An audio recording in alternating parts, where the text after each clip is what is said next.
लेकिन मैं उनको यही कहूँगा, कोई बात नहीं, जो हो गया सो हो गया, अब पीछे पड़ जाओ, इंश्योर करो कि जिन्होंने ये वारदात की है वो जिंदा 2 पांव पर एलसी के पार वापस ना जा सके।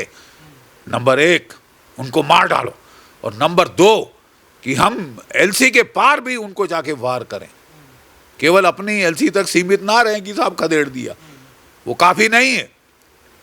पाकिस्तान जैसे मुल्क के साथ उसको केवल लातों की भाषा समझ आती है, और वक्त आ गया है कि हम वो लातों की भाषा फिर इस्तेमाल करें। जब भी हम डील देते हैं नुकसान हमारा होता है।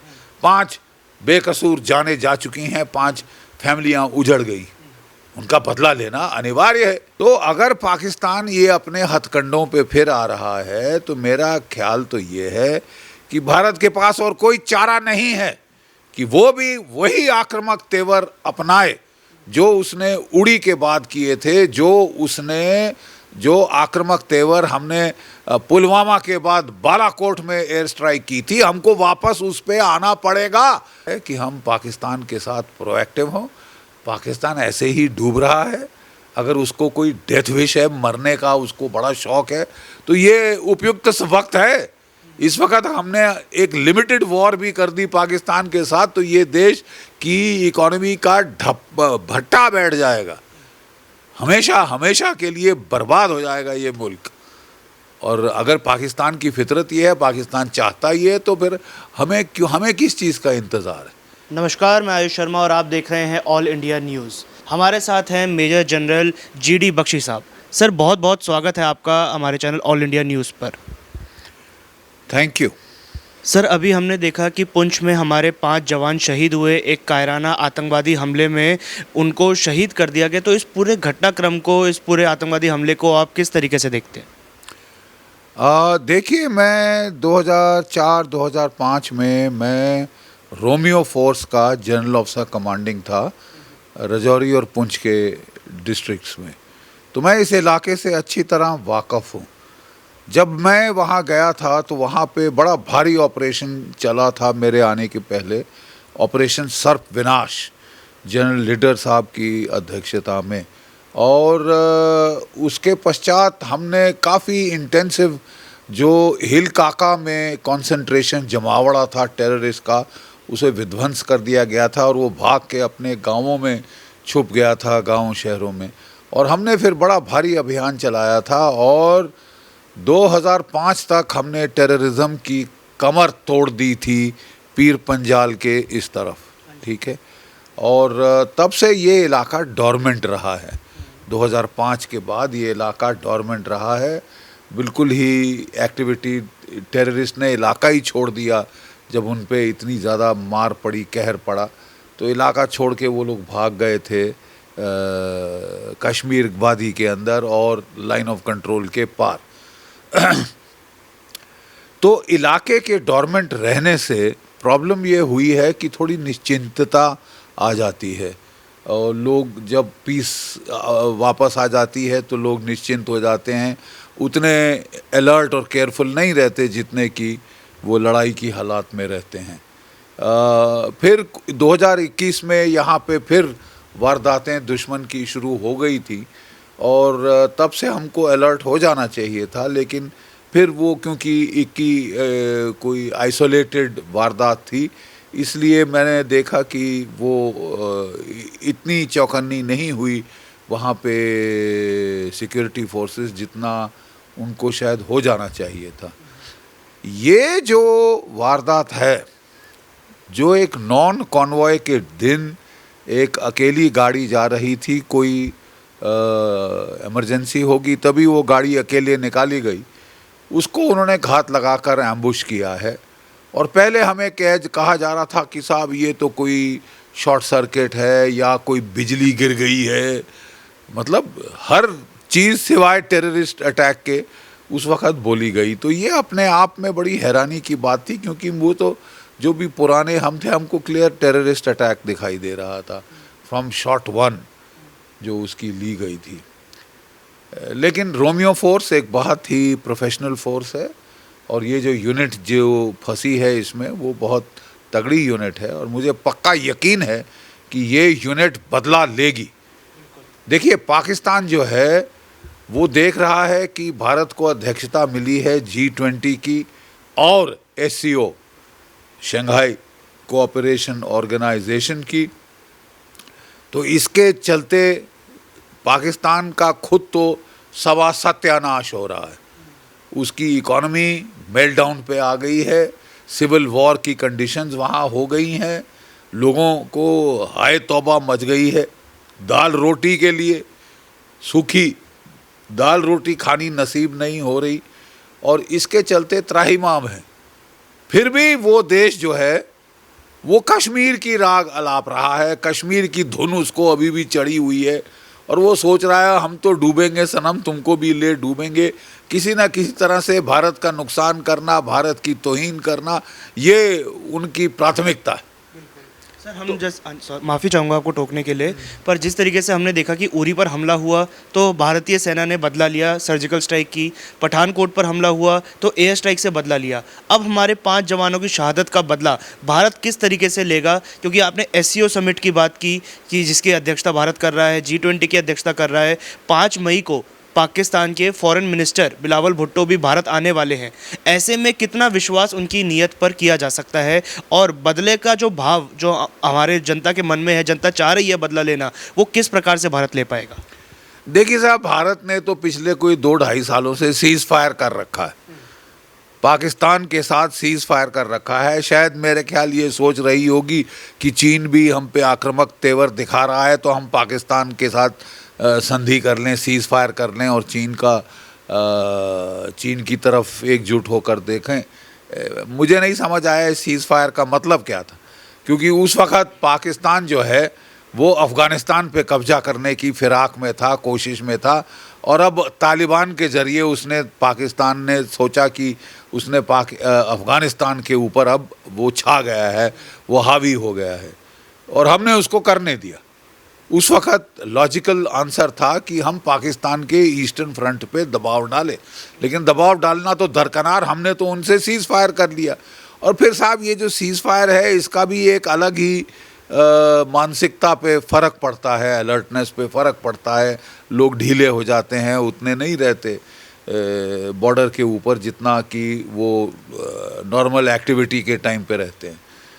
तो अगर पाकिस्तान ये अपने हथकंडों पे फिर आ रहा है तो मेरा ख्याल तो ये है कि भारत के पास और कोई चारा नहीं है कि वो भी वही आक्रामक तेवर अपनाए जो उसने उड़ी के बाद किए थे, जो आक्रामक तेवर हमने पुलवामा के बाद बालाकोट में एयर स्ट्राइक की थी, हमको वापस उस पे आना पड़ेगा, नहीं तो ये नया दौर शुरू हो जाएगा। क्योंकि अभी खबर आई है कि इस हमले के पहले 2-4 दिन पहले पाकिस्तान के आर्मी चीफ मंडरा रहे थे, लाइन ऑफ कंट्रोल के आसपास अपने यूनिटों को विजिट कर रहे थे और शायद उनके डायरेक्ट आदेश पे ये बकवासबाजी शुरू हुई है। बिलावल भुट्टो के आने से क्या फ़ायदा पड़ेगा? सिरस्वा फ़ायदा पड़ेगा। वो पाकिस्तान की फितरत है, झूठ बोलना, मीठी मीठी बातें करना और पीठ में खंजर गोपना। वो एक ही चीज़ उसको समझ आती है, वो लात और घूंसों की भाषा। और जब तक आप लात नहीं लगाएंगे, वो लताड़ेंगे नहीं, तब तक पाकिस्तान सुधरेगा नहीं। वो जब आपने जो उसको उड़ी की सर्जिकल स्ट्राइक की थी, आपने जो है जो बालाकोट की एयर स्ट्राइक करी थी, उसके पश्चात पाकिस्तान की झग बैठ गई थी और काफ़ी समय वो शांत रहा और तब हमने उसका फ़ायदा उठाकर 370 को हटा दिया था। और क्यों नहीं कर पाया था पाकिस्तान? फिर चीन कूद पड़ा था पाकिस्तान को सपोर्ट देने, लद्दाख वगैरह में आक्रामक तेवर दिखाकर चीन को भी लेने के देने पड़ गए। तो साहब हमें डर भय किस बात का है मुझे समझ नहीं आती। क्यों हम फिर गांधीवादी हो गए हैं? क्योंकि जब आप गांधीवादी होते हैं आपको फिर लोग लताड़ना शुरू करते हैं।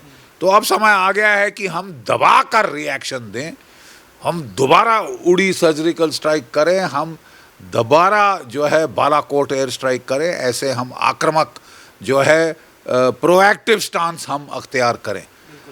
हमारी प्रॉब्लम ये है, मुझे ख़त्म करने दीजिए, हमारी प्रॉब्लम ये है कि हम लोग रिएक्टिव स्टांस पे आ जाते हैं, consequence management on own side of the border. बस साहब हमारे तो हाथ पैर बंधे हैं, हम तो कुछ कर नहीं सकते, पूरा इनिशिएटिव का ठेका पाकिस्तान के पास है। वो जब चाहे जहाँ चाहे जगह समय चुनकर हमला करे और हम केवल अपनी रक्षा करते रहें, ढाल का काम करते रहें। अरे साहब, ढाल के साथ तलवार की भी ज़रूरत होती है। हमने करनी शुरू की थी तो पाकिस्तान के होश हवास उड़ गए थे, हम फिर उसके साथ नरम हो गए, क्योंकि गांधीवाद एक ऐसी बीमारी है हमारे देश में कि ये जाती नहीं। थोड़ी देर हम आक्रामक होते हैं और फिर वापस वहाँ पे आ जाते हैं। तो मेरा ख्याल अब वक्त आ गया है कि हम पाकिस्तान के साथ प्रोएक्टिव हों। पाकिस्तान ऐसे ही डूब रहा है, अगर उसको कोई डेथ विश है, मरने का उसको बड़ा शौक़ है, तो ये उपयुक्त वक्त है।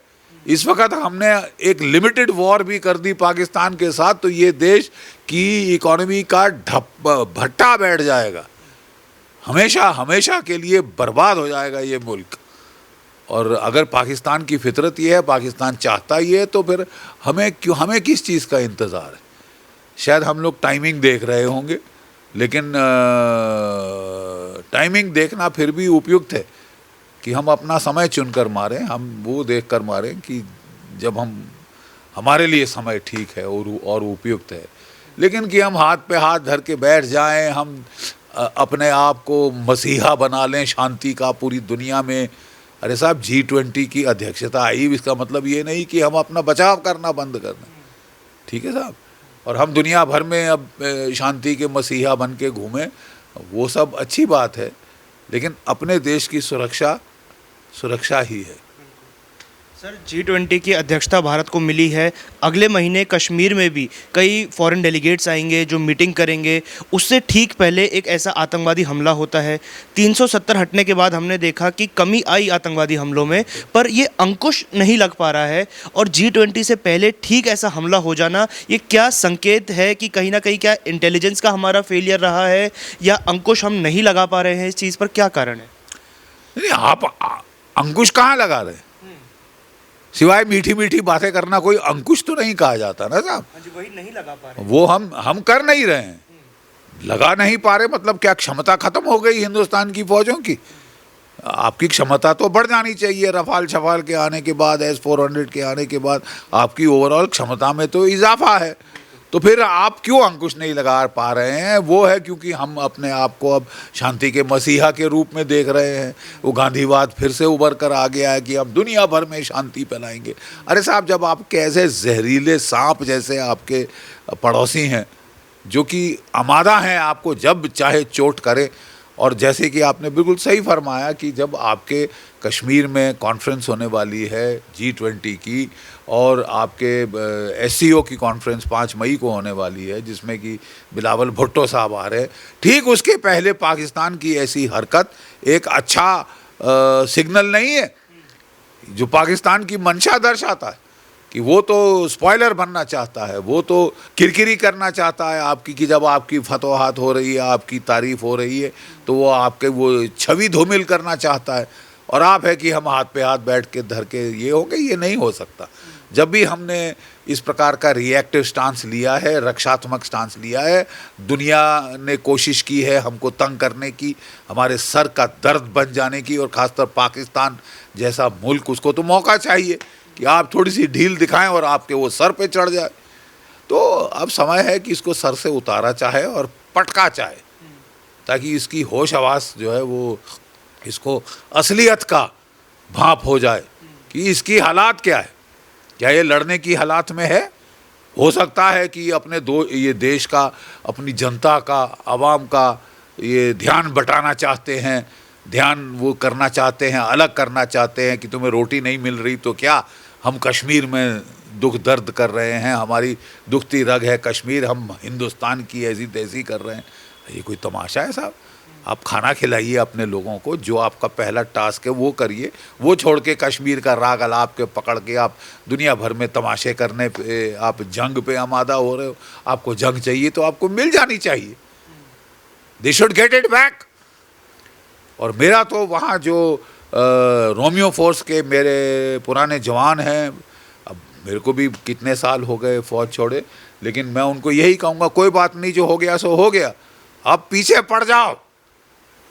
इंश्योर करो कि जिन्होंने ये वारदात की है वो जिंदा दो पांव पर एलसी के पार वापस ना जा सके।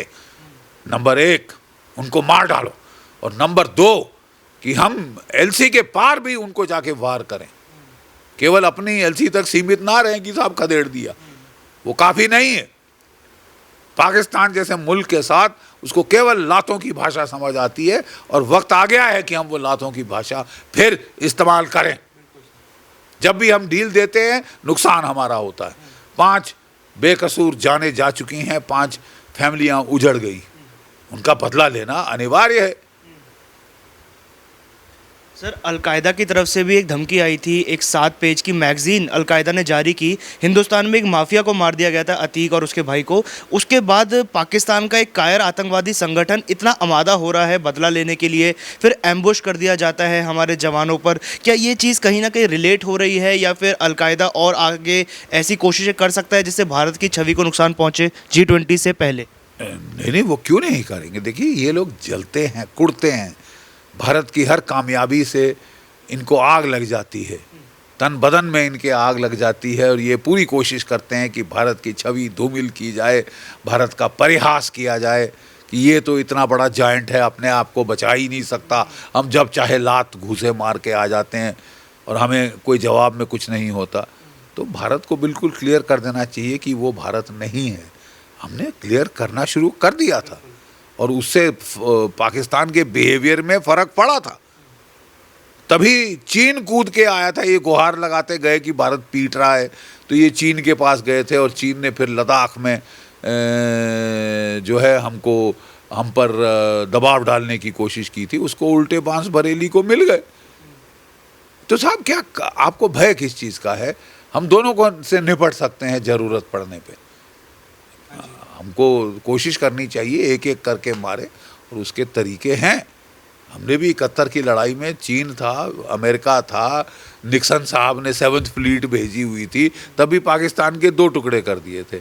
अब ऐसी पाकिस्तान की दयनीय हालत हो गई है, तो इस वक्त भारतवर्ष वार करे, हल्का सा भी वार करे तो इनकी मुसीबत हो जाएगी। और इनको समझा देना चाहिए ये कि देखिए साहब, हम आपको तंग नहीं कर रहे, लेकिन इसका मतलब ये नहीं कि आप सोचें कि आप जब चाहे जैसे चाहे आप ये भारत के ऊपर वार कर देंगे और भारत कुछ नहीं करेगा। ये आश्वासन किसने दिया है पाकिस्तान को? यू सी, हम ही ने सीज फायर दिया है ना साहब। तो आप जब खुद अपने ऊपर मुसीबत बुलाएं तो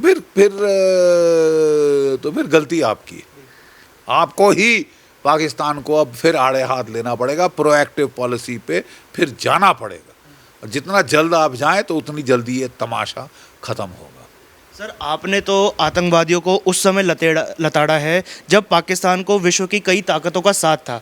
आज पाकिस्तान एक भूखा, नंगा और भिखारी देश बन चुका है। ये वीडियोस हर जगह आ रही हैं। ऐसे में उस कायर देश को जो अभी भी कायराना हमले नहीं छोड़ रहा है, आप क्या संदेश देना चाहेंगे? संदेश ये देना चाहेंगे कि don't mess with us, don't trouble till trouble troubles you. हम जानते हैं बुरी हालात में, आप फोकस करिए अपनी अंदरूनी हालात पर। आप बेवजह चुलबुली दिखाएंगे, आपको महंगा पड़ जाएगा सौदा। ये क्लियर संदेश अब हमारी पॉलिटिकल लीडरशिप को पाकिस्तान को देना ही होगा। अगर आप ये तमाशा बंद चाहते हैं, जो हमने पहले किया था हमें फिर करना होगा। क्या हमारे जो हुक्मरान हैं उनका कोई विल इशू है जो ये सख्त तेवर हम दोबारा नहीं दिखा पा रहे हैं एयर स्ट्राइक के बाद से? देखिए साहब, विल का इशू होना नहीं चाहिए, क्योंकि हमारी इसी सरकार ने उड़ी की सर्जिकल स्ट्राइक की थी, हमारी इसी सरकार ने बालाकोट की एयर स्ट्राइक की थी, तो विल की क्या प्रॉब्लम है? लेकिन क्या है कि साहब, हमारी सोच में फ़र्क पड़ जाता है। कई बारी हमारे जो शांति के दूत हैं, जो दुनिया भर में अपने आप को सेकंड महात्मा गांधी के रूप में देखना चाहते हैं, वो लोग ऐसी सोच में आ जाते हैं कि नहीं साहब, पाकिस्तान को चांस दी जाए, हमको G20 की अध्यक्षता मिली है, तो अब हम दुनिया के चौधरी भर के हम जो है रूस और यूक्रेन में शांति कराएं, चीन और ताइवान में शांति करा, हमारा ठेका है। सबसे पहला हमारा काम है कि हम अपने लोगों की सुरक्षा करें, उनका जान माल सुरक्षित रखें। तो हमको प्रैक्टिकल होना पड़ेगा ना साहब। We can't get carried away कि हमें अध्यक्षता आई है तो हम अपनी रक्षा करना बंद कर देंगे। हाँ ठीक है, हम पूरी कोशिश करें। हम जब जो जो रशिया यूक्रेन के बीच बातचीत करानी, भारत करा सकता है, बशर्ते कि वहाँ एक बारी लड़ाई का दर्जे हरारत थोड़ी कम हो जाए। मतलब अभी जून में हमको अंदेशा है कि लड़ाई का दर्जा काफ़ी बढ़ेगा। जून के महीने में जब ग्राउंड हार्डन हो जाएगा तो रशिया काउंटर ऑफेंसिव करेगा, यूक्रेन काउंटर ऑफेंसिव करेगा, तो थोड़ा इन दोनों को एक दूसरे की जो मार लगानी है वो लगाने दो। जब वो थक जाए तब आप शांति की बात करें। अब आप बात करते रहेंगे, कोई सुनेगा नहीं, तो आपकी किरकिरी होगी। ठीक है साहब, चीन ने भी तो कोशिश करी, क्या हो गया, कौन सी शांति आ गई? क्योंकि वो दोनों देश अभी भी लड़ने को आमादा हैं, उनका लड़ने का मादा ख़त्म नहीं हुआ, वो तो फाइनल हमले की तरफ जा रहे हैं, तो वो हो जाने दो। उसके बाद ऑटोमेटिकली एक आपको विंडो मिल जाएगी। अगर आप बड़े शांति के मसीहा बनना चाहते हैं तो आपको चांस मिल जाएगी अगस्त सितंबर के आसपास। ठीक है, अभी तो अपने देश का बचाव करो ना साहब, क्योंकि जब हमने गार्ड डाउन कर रहे हैं तो एक के बाद एक हमारे ऊपर वार हो रहा है, ये हम देख रहे हैं। इनकी चुलबुली फिर ये पाकिस्तान को हिमाकत हो रही है कि घर में तो तबाही का मंजर है और उसके हम तो साहब भारतवर्ष को तबाह करेंगे। तो कोई मजाक है क्या? ऐसा मार पड़नी चाहिए कि इनके होश आवास उड़ जाए। तमाचा मुंह पे पड़ेगा तो 3 दिन सांस नहीं आएगा और 3 महीने सांस नहीं आएगा, तब तक हमारा G20 की अध्यक्षता का दौर ख़त्म हो जाएगा। और उसके बाद आप अगस्त में जो करना चाहते हैं करें, लेकिन इस टाइप का तमाशा पाकिस्तान को अलाउ नहीं करना चाहिए।